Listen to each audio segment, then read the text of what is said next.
And I'm just very thankful to the Burbank Festival for supporting my family and their filmmaking, and it's just been a labor of love. Like my daughter Alexa has her film Crescendo, and nominated for, I believe it's a California Young Filmmaker Award. So again, just the love and support that this festival is giving to students and young filmmakers, and on an evening where you're having Paul Feig speak, this is impacting so many lives, and I really applaud Burbank and the Film Festival for doing this. So thank you, Biff. Yep. Yes, you know the abbreviation. I love it. Yep, exactly. Biff, not to be confused with Banff in Canada. Yeah, not to be confused with Banff. We're Biff. Yes. Yep.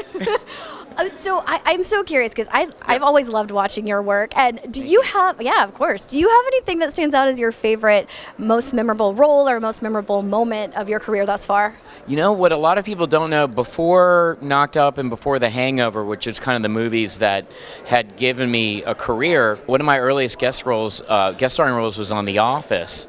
It was like 19 years ago that I auditioned, and Paul Feig, who is the Vanguard Award recipient tonight, was the director, and I auditioned for Paul like 19 years ago in October, and it really was my favorite guest starring role ever. So every time I see Paul and his lovely wife Lori, I just think of, and obviously Paul has moved on to Freaks and Geeks, Bridesmaids, and just everything you've seen, Heat, all these incredible, all these movies that I think of him as like, wow, he helped give me my break. Because it was the same casting director for The Office that also was casting Knocked Up. So for those in the know, the casting director, they really are crucial for actors to, he just booked a part on The Office, and Allison Jones went to Judd Apatow and said, maybe you can audition Ken.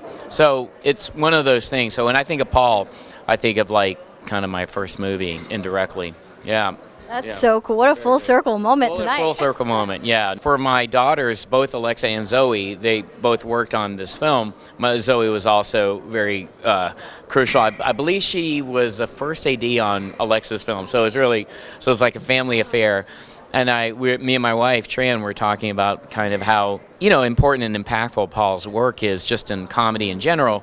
So it'd be really great to see like a full interview with Scott, about his career, his kind of philosophy of film. Yeah, I can't wait. I don't want to take too much of your time. I just have one more fun question for you. If we could travel back in time a few years to when you were 10 or 12 years old, is there any advice today that you wish you could go back in time and give your younger self? Just keep creating content. Just keep doing it, because you never know what will happen out of it. Whether one becomes a filmmaker or in this business, if you keep creating your art, good things will happen, even if you don't go into art, if that makes sense. So make whatever you do in your life art. That's really it. Very well said. Thank you so much, Ken. It's such a pleasure to meet you. Yeah, likewise. Thank you so much. Thank you.